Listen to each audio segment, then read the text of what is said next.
20 χρόνια από τη δύση του ήλιου. 18 χρόνια συμπληρώνονται σήμερα από την πτώση του μοιραίου αεροσκάφους της Ήλιος. 16 χρόνια μετά και κανείς δεν μπορεί να ξεχάσει μια τραγωδία που 14 χρόνια μετά. 11 χρόνια από την πτώση του αεροσκάφους της Ήλιος. 6 χρόνια πέρασαν από τότε που το αεροσκάφος της κυπριακής εταιρείας Ήλιος συνετρίβει στο μαύρο βουνό του Γραμματικού, που βρήκαν τραγικό θάνατο οι 115 επιβάτες και το εξαμελές πλήρωμά του. Είναι 14 Αυγούστου του 2005, όταν μια πτήση ρουτίνας θα απογειωθεί από τη Λάρνακα με προορισμό την Πράγα. 121 άνθρωποι βρίσκονται μέσα. Όμως κανείς τους δεν ξέρει ότι λίγες ώρες αργότερα το αεροπλάνο τους θα πετά ακυβέρνητο πάνω από την Ελλάδα. Για να καταλάβουμε όμως τι συνέβη εκείνο το αυγουστιάτικο πρωί, πρέπει να γυρίσουμε λίγο πίσω και να εξετάσουμε όλα τα κομμάτια του παζλ. Η Helios Airways ήταν μια κυπριακή αεροπορική εταιρεία χαμηλού κόστους, όπου εκείνη την περίοδο αναπτυσσόταν ραγδαία. Για εκατοντάδες επιβάτες είχε γίνει μια καθημερινή επιλογή για ευρωπαϊκά ταξίδια. Το αεροσκάφος της τραγικής πτήσης ήταν ένα Boeing 737-300, ένα μοντέλο δοκιμασμένο, αξιόπιστο, με εκατομμύρια ώρες πτήσης παγκοσμίως.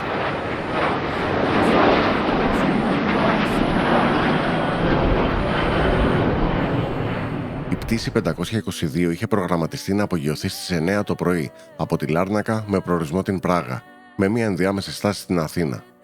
Τα ξημερώματα, το αεροσκάφος θα επιστρέψει στην Κύπρο από ταξίδι στο Λονδίνο και το προηγούμενο πλήρωμα θα αναφέρει πως ακούγονται δυνατοί κρότοι από την πίσω δεξιά πόρτα εξυπηρέτησης. Το αεροσκάφος θα επιθεωρήσει ένας μηχανικός εδάφους της Helios Airways, κάνοντας έναν οπτικό έλεγχο και δοκιμάζοντας το σύστημα συμπίεσης του αεροσκάφους. Για να δοκιμαστεί το σύστημα συμπίεσης χωρίς να δουλεύουν οι τουρμπίνες, ο μηχανικός το βάζει στην επιλογή manual. Όμως μετά την ολοκλήρωση της επιθεώρησης δεν το γυρνάει στο ότο όπως θα έπρεπε. Λίγες ώρες αργότερα η πτήση 522 είναι έτοιμη για απογείωση.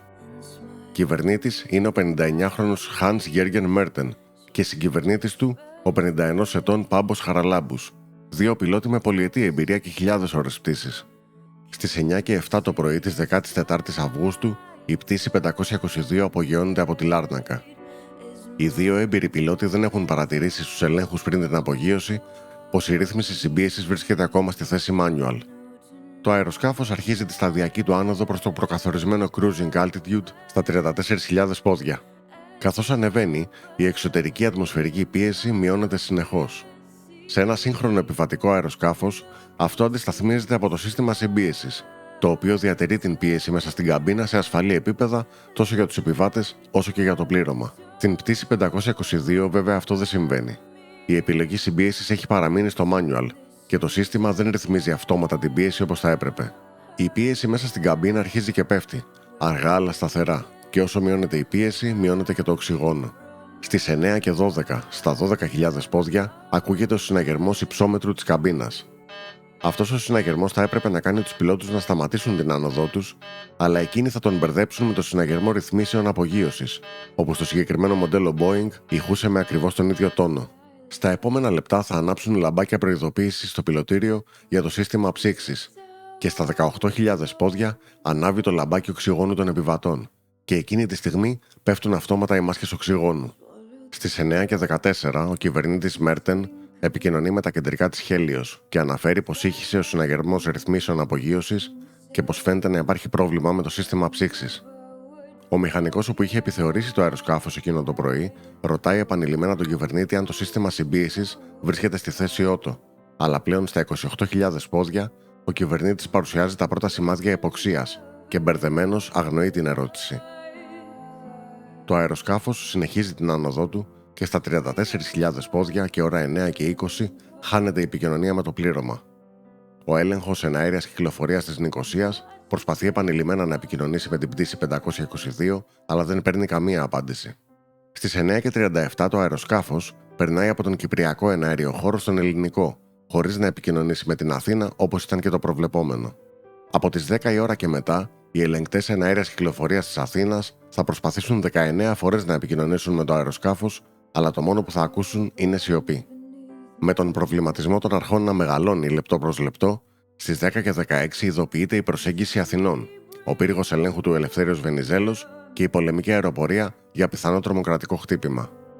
Με τον πανικό να αρχίζει να εξαπλώνεται, στις 10 και 40 το αεροσκάφος Ακολουθώντας τη διαδρομή όπου είχε προγραμματιστεί στον αυτόματο πιλότο λίγο μετά την απογείωση, πλησιάζει την Αθήνα και 5 λεπτά αργότερα αρχίζει να πραγματοποιεί κύκλους αναμονής πάνω από την πρωτεύουσα.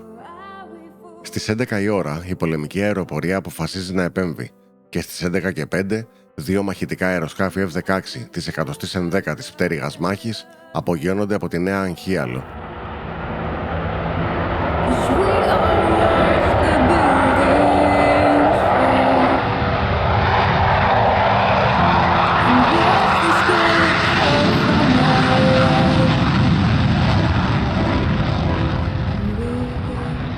Στις 11 και 24, οι πιλότοι των F-16 θα έχουν οπτική επαφή με την πτήση 522, όπου εκείνη τη στιγμή πραγματοποιούσε τον 6ο κύκλο αναμονής πάνω από την Αθήνα. Και στις 11 και 32 θα αναφέρουν πως ο συγκυβερνήτης ήταν σκυμμένος πάνω από τα χειριστήρια του αεροσκάφους και εντελώς ακίνητος, και πως η θέση του κυβερνήτη ήταν άδεια.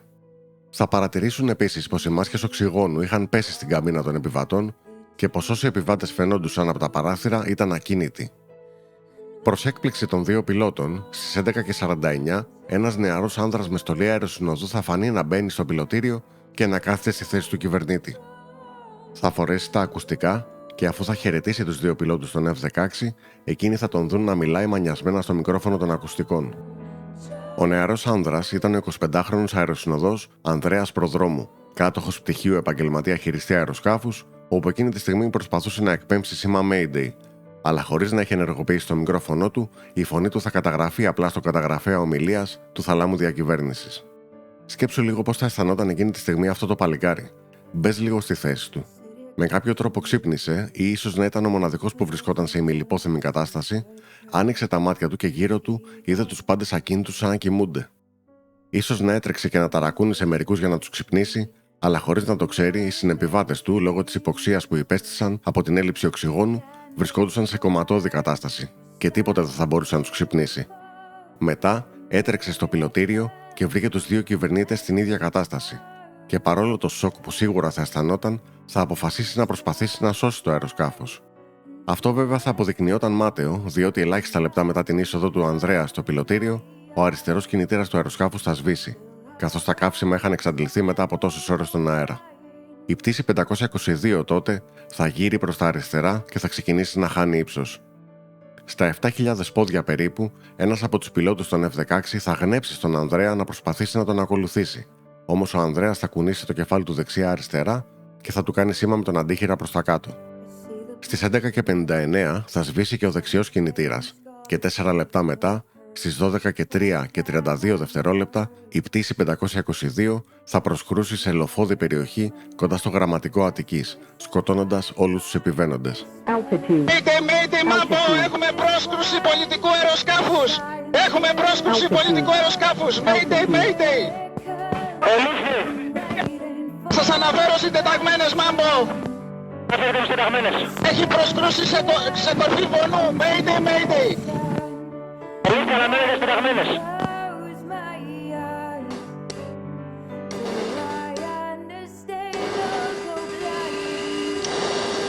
Mayday, Αθήνα, το πολιτικό αεροσκάφος πρόσκρουσε σε κορφή βονού! Σε μερικά δευτερόλεπτα, 121 ζωές θα σβήσουν. Το μοναδικό, ας πούμε, παρηγορητικό στην όλη κατάσταση είναι πως αν εξαιρέσεις τον Ανδρέα Προδρόμου, όλοι οι υπόλοιποι επιβαίνοντες λογικά δεν κατάλαβαν τίποτα. Ούτε τρόμαξαν, ούτε πόνεσαν, απλά έσβησαν. Λίγα λεπτά αργότερα το πυροσβεστικό σώμα της Αθήνας καταφθάνει στο σημείο. Οι λόφοι καίγονται μετά τη συντριβή του αεροσκάφους.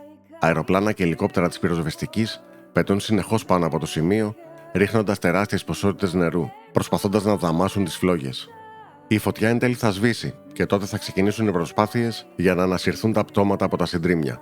Τα περισσότερα από αυτά είχαν απανθρακωθεί, σε σημείο που ήταν αδύνατο να αναγνωριστούν, και οι αυτοψίες που θα γίνουν αργότερα θα υποδείξουν πως τα θύματα ήταν ζωντανά κατά τη διάρκεια της πρόσκρουσης, αλλά δεν μπόρεσε να εξακριβωθεί αν είχαν τις αισθήσεις τους εκείνη τη στιγμή.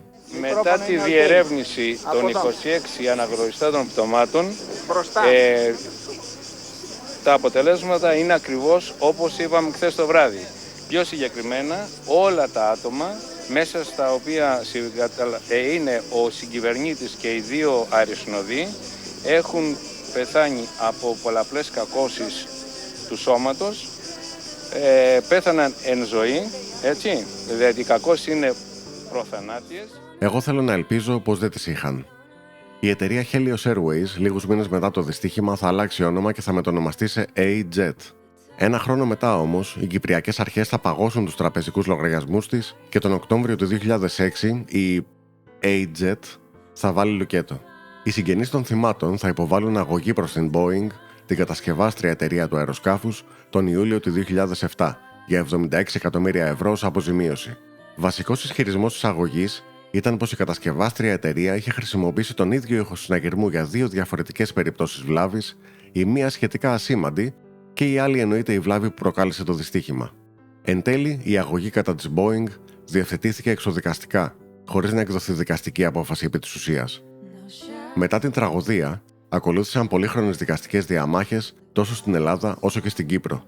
Το 2008, οι εισαγγελικές αρχές των δύο χωρών άσκησαν ποινικές διώξεις σε βάρος τελεχών της Helios Airways, υποστηρίζοντας ότι σοβαρές παραλήψεις στην ασφάλεια και τη λειτουργία της εταιρείας συνέβαλαν στην τραγωδία. 121 ψυχές δεν ήταν ζώα! Ήταν άνθρωποι με ανθρώπινη αξιοπρέπεια! Και μας ευθύνεται! Το 2009 ξεκίνησε η δίκη στην Κύπρο. Ύστερα από σχεδόν 2 χρόνια διαδικασιών, το δικαστήριο αθώωσε όλους τους κατηγορουμένους, κρίνοντας ότι δεν αποδείχτηκε άμεση σχέση μεταξύ των πράξεών τους και του δυστυχήματος. Εγώ τουλάχιστον δεν οδηγήσω, δεν ξέρω. Έξω από σπίτι μου δεν έφυγα ποτέ μου. Και κατάντησα να γυρίσω τα δικαστήρια και τις νομικές υπηρεσίες. Γιατί Χριστούγεννα, και είναι να κάνουν Χριστούγεννα. Αρώτησε ένας εμάς που είναι να κάνουμε Χριστούγεννα στα κημητήρια.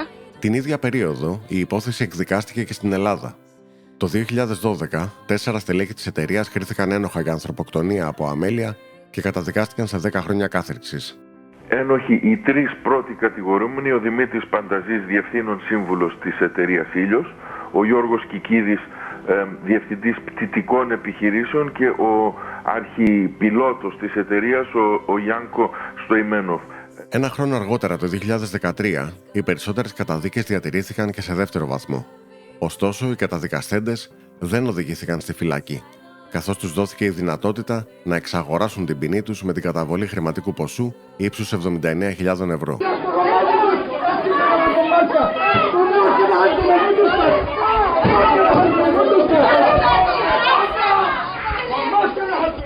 Οπότε, παιδιά, μην ανησυχείτε. Αν έχετε αρκετά χρήματα στην άκρη, μπορείτε να την γλιτώσετε και από φόνο, έστω και αν είναι εξ αμελίας. Τέλος πάντων. Για τους ερευνητές, η συντριβή της πτήσης 522 ήταν το αποτέλεσμα μιας αλυσίδας ανθρώπινου λάθους και παραλήψεων που ξεκίνησαν από το έδαφος και κατέληξαν σε μία από τις μεγαλύτερες αεροπορικές τραγωδίες του ελληνισμού. Για όλους εμάς όμως, αυτή η τραγωδία αποτελεί άλλη μία μαύρη σελίδα, άλλο ένα τραγικό γεγονός που θα εδρεύει για πάντα στη συλλογική μας μνήμη. Για άλλη μία φορά το 2005 θρηνήσαμε θύματα, όπως κάναμε το 2023 για τα Τέμπη, το 2018 για το Μάτι, το 2001 για το Σαμίνα, οι γονείς μας το 1981 για τη Θύρα 7, οι παππούδες μας το 1966 για το Ηράκλειον και οι γονείς των παππούδων μας το 1947 για το Χιμάρα. Ατυχήματα συνέβαιναν και θα συμβαίνουν σε όλο τον πλανήτη. Αλλά η ιστορία έχει αποδείξει πως η χώρα μας και η νοοτροπία μας σαν λαός πάντα είχε μία τάση προς την ανικανότητα και την αδιαφορία, ασχέτως που το συγκεκριμένο γεγονός είχε να κάνει περισσότερο με την Κύπρο. Στο κάτω-κάτω όλοι Έλληνες είμαστε και μην ξεχνάμε πως τα ελληνικά δικαστήρια έδωσαν τη δυνατότητα στους υπαίτιους να εξαγοράσουν την ποινή τους. 121 νεκροί έναντι 79.000 ευρώ. 653 ευρώ δηλαδή ανά άτομο. Τόσο κοστίζει μια ανθρώπινη ζωή στην Ελλάδα. Το λιγότερο που μπορούμε να κάνουμε λοιπόν είναι να τιμούμε τους νεκρούς μας, να τους θυμόμαστε και να προετοιμάζουμε τους εαυτούς μας για το επόμενο δυστύχημα, γιατί θα υπάρξει κι άλλο. Το έχουμε αποδείξει ξανά και ξανά. Εμείς που το ζήσαμε, αγαπητέ μου, από κοντά, ότι μόλις έπεσε το αεροπλάνο, όχι έχουμε συγκινηθεί, αλλά το κλάμα που έχουμε κάνει είναι άλλο πράγμα. Φαντάζομαι ότι είδατε τραγικές στιγμές. Βεβαίως, γιατί όταν είχε πέσει το αεροπλάνο και είδαμε καθίσματα δεξιά με τα παιδάκια πάνω δεμένα, πτώματα εδώ, πτώματα από εκεί, ξέρω εγώ να πούμε, είναι άλλο να το ακούσεις από την τηλεόραση και άλλο να το δεις με τα μάτια σου. Είναι κάτι άλλο το χωριό, άμα πας εκεί πάνω, βλέπεις κάθε μέρα πάνε λουλούδια, πάνε ανάβουν το καντιλάκι, ξέρω εγώ, πώς να τους αφήσεις, ανθρώποι είναι.